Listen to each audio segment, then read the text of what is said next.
Hello everyone, welcome back to another video on my channel, and today we're talking about the new couple on The Other Way Season 6, Statler and Dempsey. Yes, UK traveler Dempsey and ADHD sex-crazed Statler is back on this season of The Other Way. So let's talk about it. In case you don't remember, Dempsey is a British nomadic lady who lives in a caravan and travels around the UK with her friends and family. I've always wondered if she would consider herself a gypsy because she is in the caravan and traveling around, but turns out she's a member of the Showman's Guild. My family are part of the Showman's Guild, which is travelling fun fairs. We travel up and down the country all year round with fairground rides. Which, according to Google, is a group that developed separately to both Irish and Romani travelers. So I don't know that they would be called gypsies. Dempsey is a very chill and laid-back person, perfectly suited for this traveler lifestyle. And Statler is the kind of super hyper-sexually focused, very ADHD, and as we recently discovered, also a little bit autistic girl who is kind of the epitome of the quirky, weird, haha, so random kind of pick-me girl. I am a quirky weirdo. But while Dempsey is the perfectly chill and level-headed individual, Statler is her perfect foil, who is very anxious and overstimulated by everything. I can't get anything done. I fidget constantly. I get tons of anxiety attacks. I prefer to spend all of my time alone. The two of them met online, and after 7 months of talking online, Statler decided she would finally visit the UK to see Dempsey in person. After 7 months of talking online, I flew to England to meet Dempsey. She was everything I expected and a lot more. A big point of contention they had was that Statler went on this trip to visit Dempsey in person for the first time, mind you, with the plan that she was ultimately going to move in with Dempsey and just start their life together, without telling Dempsey about this plan. We clicked instantly, but we weren't always on the same page about our relationship. They disagreed about moving in, where they were in their relationship, and on having kids, but despite them having these differences, the two of them seemed to figure it out okay, and are still together to this day, as of the filming of the season at least.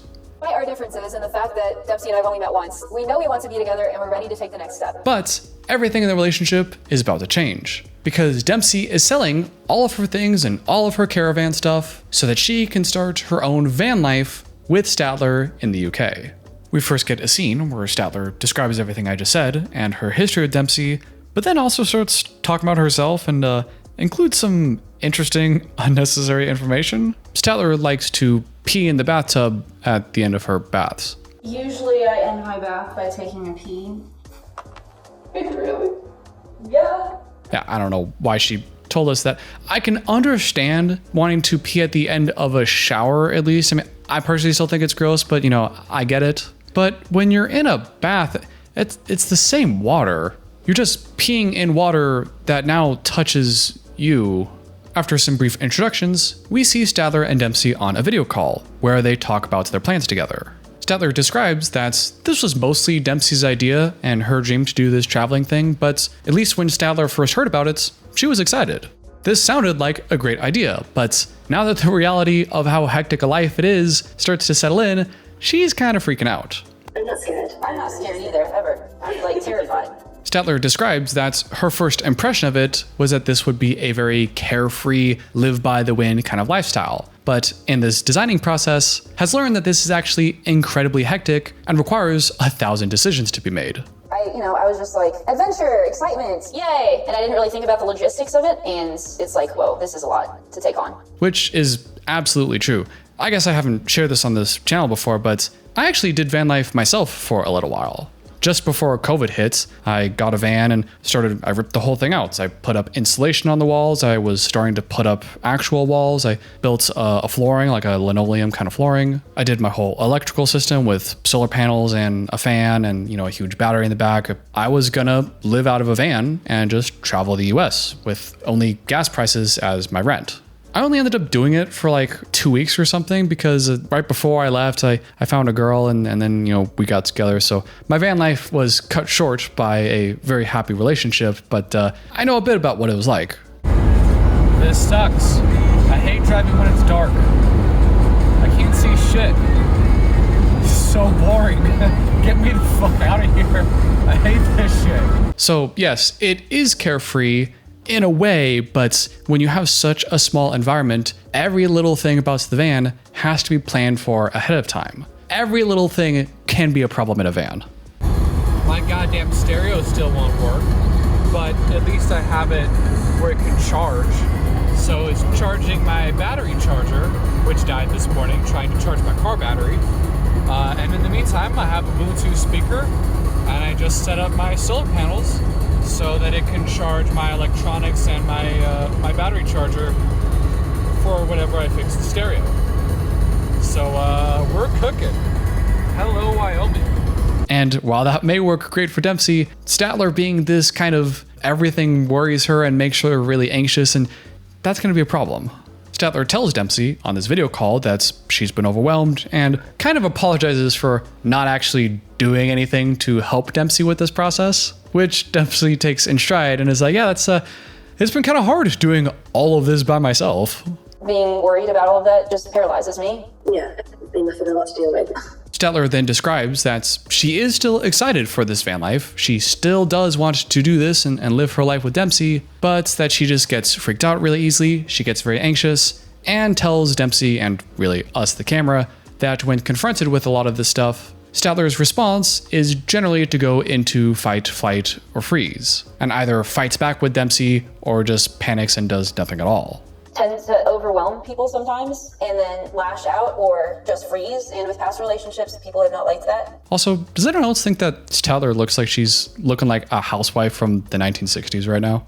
After their video call, the next scene we get them is with Dempsey, who meets up with her local friend, who has also done van life, to hopefully get some tips on how to make this work in a relationship. Dempsey talks about how excited she is, how this has always been a lifelong dream of hers, and that at the heart of everything, she just wants to go on one big adventure, and that's what she thinks van life can bring.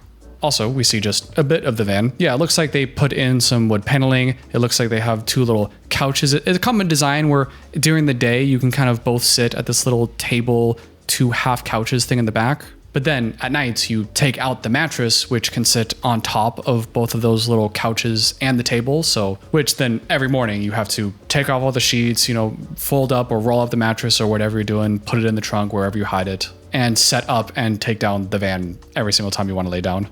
Dempsey describes to her friend that, yes, although she's very excited, Statler hasn't been that much of a help so far, and she doesn't really feel like this whole thing has been 50-50. So it's not being really 50-50 with the preparing for the trip. And although Dempsey accepts that Statler is the way she is worried that Statler won't be able to adapt to this van life lifestyle and will end up just being a hyper warrior over every little thing and never really enjoy it. I am worried, yeah, that she's just going to worry all the time and she's not ever going to be in the present, or like what little things are going to stress her out, because she says little things stress her out. But by the end of their conversation, Dempsey is just hopeful that Statler will eventually figure things out, calm down, and some of her anxieties may wash away. While Dempsey's friend ends the conversation saying that she's quite worried about Dempsey and hopes this whole thing will turn out okay. So, it's going to be tough times. Yeah, tough times. Also, I'm talking about James and Meitalia in the Saturday video this week, so stay tuned for that. The only other couple on this episode was Statler, Shekinah and Sarper. So just real quickly, Shekinah went to the airport to eventually go on a flight and go back to Turkey to be with Sarper. She's going to Turkey, but she still really cares about two things that really bother her. He still has the book and the bottle collection. The notebook of all of the people that Sarper slept with, and the bottle collection that represented all the girls that came over that he slept with. I don't really understand it. And she tells her friend that she's going to the airport with that if Sarper doesn't change those things, or remove them basically, that Shekinah will then play tit for tat with him and show him a notebook that her first boyfriend wrote for her back in high school. That was a love letter that was also 143 pages long. My very first boyfriend, when I was 16 years old, wrote me a letter that's 143 pages long. I'm sorry, what? So not only did she get something like that, she kept it this whole time and is hoping that if Sarper doesn't change his ways, she will then show that to him as a taste of your own medicine, see what it's like to be uncomfortable by things in someone's past. Sounds like a dumbass idea to me, but TV, I guess.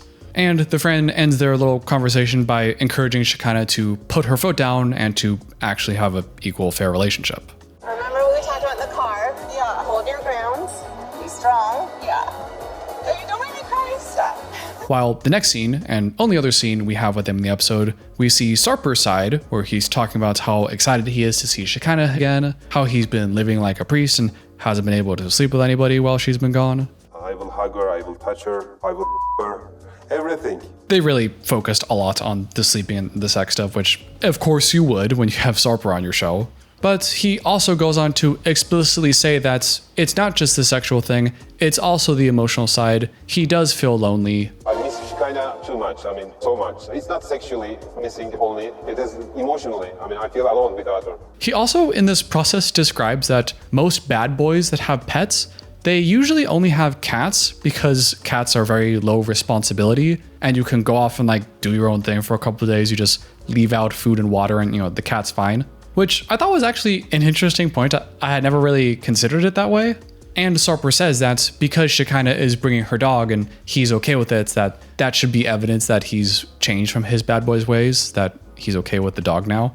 So that's one of the proofs that I changed from a bad boy to a lovey-dovey. I mean, these are big responsibilities for a guy such as me. He goes to the airport to see Shekinah. He actually cried. I mean, maybe he fake cried, but he actually seemed to cry when Shekinah came, like he was just overwhelmed with the emotion of it all, and hugged her and then immediately told her to forget this whole thing ever happened because he was basically ashamed that he was showing crying and how that's such a weakness. Don't see me that weak again. Baby, it's not weak. I never saw him cry like that. But I normally show my passion in other way. I know. Not this way, you know. Which, I mean, obviously on this channel, you know, we like it when people cry, when they're expressing their feelings healthily, you know, there's nothing wrong with it.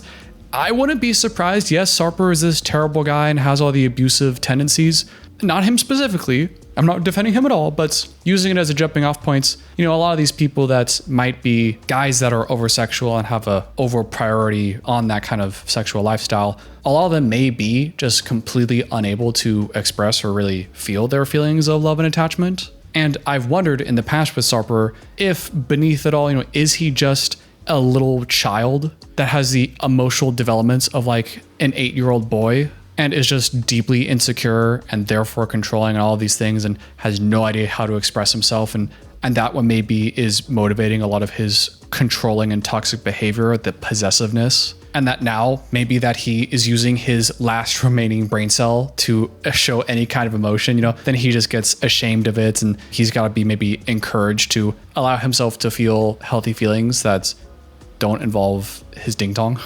And then they get back to his apartments. Shekinah sees the bottle collection immediately, that thing she really, really hates and wanted him to get rid of. And they ended on this tense little fight thing of, oh, I can't believe that he left the bottle collection. You know, I'm so mad. He's going to have to learn. And then they show Sarper's face, who's like, oh no, I never could have anticipated this. And the episode ends. So that's all I got for today's video. Let me know what you think about Statler and Dempsey and You know, don't tell me anything about Sarper and Shekinah. I don't give a shit. I don't think most of you guys care. I'll probably talk about them when they're interesting and if something comes up, but you know, you guys let me know. Big thank you to all of you channel members, and especially to Nancy Jones for being a producer of this channel. Make sure to become a member if you want to get shouted out in these credits anytime. And until next time, I'll see you later.